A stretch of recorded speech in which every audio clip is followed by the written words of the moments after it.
বর্তমানে এখন বাংলাদেশের সবচেয়ে বড় সুপারস্টার কে? অপশন এখানে দুইটা, হামজা চৌধুরী এবং সাকিব আল হাসান।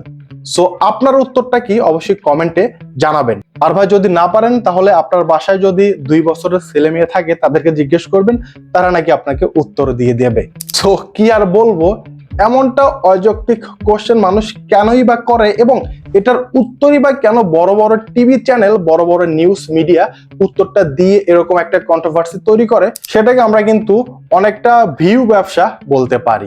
বাংলাদেশের ক্রিকেট এবং ফুটবলে সাকিব আল হাসান এবং হামজা চৌধুরীর গুরুত্ব কিন্তু অপরিসীম।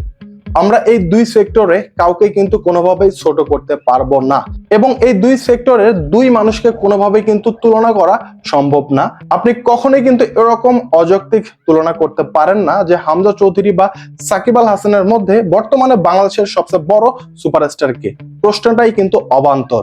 সাকিব আল হাসান তিনি কিন্তু বাংলাদেশ ক্রিকেটে অবদান রেখেছেন এক যুগেরও বেশি সময় ধরে এবং তিনি কিন্তু শুধু বাংলাদেশের সুপারস্টার না, তিনি কিন্তু গ্লোবাল সুপারস্টার। বাংলাদেশের ক্রিকেট সম্পর্কে হয়তো অনেক দেশের মানুষই জানে না, বাট সাকিব আল হাসানকে কিন্তু প্রায় সব দেশের মানুষই চিনে যারা ক্রিকেট খেলা দেখে বা ক্রিকেট ভালোবাসে। কিছুদিন আগে একটা ঘটনা শেয়ার করেছিল ইমরুল কায়েস।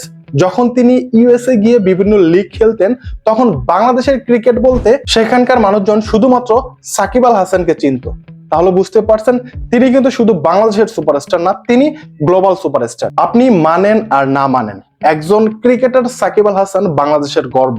আমি এখানে পলিটিশিয়ান সাকিব আল হাসানের কথা বলছি না, আমি একজন ক্রিকেটার সাকিব আল হাসানের কথা বলছি, যিনি কিন্তু গত এক যুগেরও বেশি সময় ধরে বাংলাদেশের ক্রিকেটে অবদান রেখে গেছেন এবং তার এই অবদান আমরা কিন্তু কোনোভাবেই ভুলতে পারবো না। তিনি আগেও সুপারস্টার ছিলেন, বর্তমানেও আছেন এবং ভবিষ্যতেও তিনি বাংলাদেশের সুপারস্টার হয়ে থাকবেন। লিজেন্ড সাকিব আল হাসান, একজন ক্রিকেটার সাকিব আল হাসানকে কিন্তু বাংলাদেশের ক্রিকেট ইতিহাস থেকে কোনোভাবেই মুছে ফেলা সম্ভব না। অন্যদিকে হামজা চৌধুরী, তিনি কিন্তু সবচেয়ে বড় তারকা ফুটবলার, সাউথ এশিয়ার মধ্যে সবচেয়ে দামি ফুটবলার এবং তিনি একজন বাংলাদেশের ফুটবলার। তিনি খেলবেন বাংলাদেশের হয়ে, সেটা কিন্তু অবশ্যই আমাদের গর্বের বিষয়। সো তার সাথে কিন্তু আমরা সাকিব আল হাসানের তুলনা করতে পারি না, কারণ দুইজনই তাদের নিজস্ব জায়গা থেকে তাদের নিজস্ব সেক্টরে বেস্ট।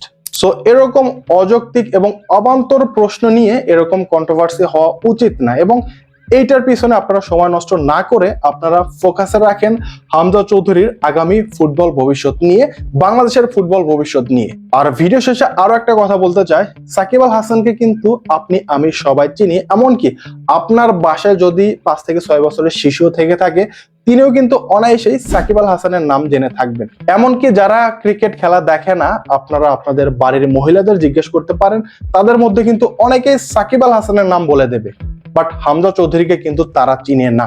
একটা সত্য কথা কমেন্ট করে যাবেন, আপনি হামজা চৌধুরীকে কবে থেকে চেনেন? হয়তোবা লাস্ট 1 মাস যাবত, অথবা ধরে নিলাম লাস্ট 1 বছর যাবত। সো খুবই কম সময় ধরে কিন্তু আমরা হামজা চৌধুরীর নাম শুনে আসছি এবং হামজা চৌধুরী বর্তমানে বাংলাদেশে কিন্তু তারকা ফুটবলার, সেটা কিন্তু আমরা অস্বীকার করতে পারবো না। বাট তার সাথে আমরা কিন্তু কোনোভাবেই সাকিব আল হাসানের তুলনা করতে পারি না।